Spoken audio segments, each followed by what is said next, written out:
The title of this episode is When Practicality Disguises Itself as Fear in Writing. But first, some legal stuff. The content provided in the Quiet Quotient is for general informational and entertainment purposes only. It's not intended as professional advice, and listeners shouldn't rely on it as such. The comments in this podcast are from my perspective and do not represent the opinions of my employer or any outside entities that I participate in. With that said, let's get started. The masquerade of fears as practical concerns in writing is a subtle and pervasive phenomenon that can significantly impede creativity and hinder progress. Often, fears such as the dread of failure, rejection, or the judgment of peers cloak themselves in the guise of practical considerations. For instance, the fear of failure may present itself as a practical need for exhaustive revisions and meticulous planning. The writer, under the illusion of being practical, may repeatedly revise and overthink, inadvertently stalling progress. Similarly, the fear of rejection might manifest as an inclination to set unattainable standards, creating an endless loop of self-criticism that obstructs the flow of creative ideas. These fears exploit the writer's desire for practicality and order, steering them away from the organic, messy, and sometimes uncomfortable process of genuine creative expression. By unmasking these fears, writers can reclaim their creative autonomy and break free from the shackles of disguised practical concerns, fostering a more open and innovative writing process. Some examples of this from authors include George Orwell, the acclaimed author of 1984 and Animal Farm.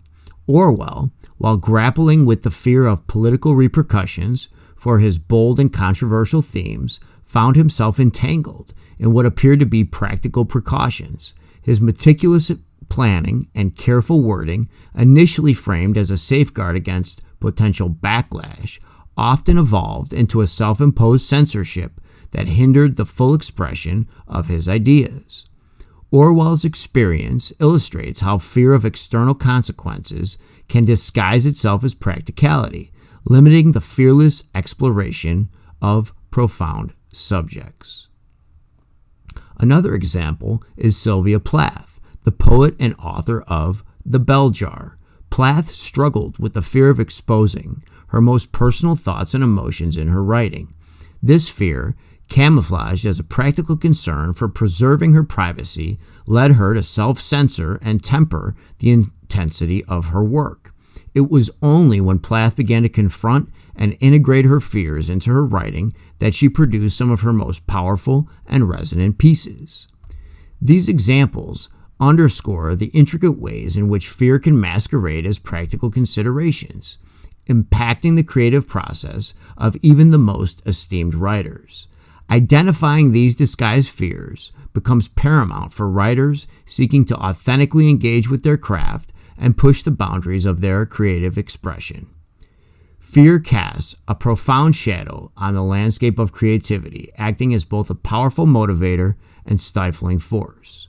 When fear takes center stage, it often becomes a formidable barrier, restricting the flow of innovative ideas and impeding the creative process. The fear of failure, rejection, or self-doubt can paralyze artists, causing them to second-guess their every decision and play it safe. This hesitancy limits the exploration of unconventional or daring concepts, hindering the birth of truly groundbreaking works. On the flip side, fear can also be a catalyst for creativity, propelling individuals to confront challenges and channel their emotions into artistic expression. Striking the delicate balance between the motivating and inhibiting aspects of fear is a pivotal challenge for creators as they navigate the intricate dance between vulnerability and courage on the path to genuine artistic revelation. I encourage you, the writers out there, to continue to write despite any lingering fear, knowing that eventually it will dissipate as you push forward. That's it for now. Please follow The Quiet Quotient on your favorite podcast platforms. We're live now. including Apple iTunes, Spotify, and iHeartRadio, just to mention a few. I'm Jim Hansen. Thanks for listening. I'll pause for 3 seconds to eliminate the noise, starting now. As always, best to you all.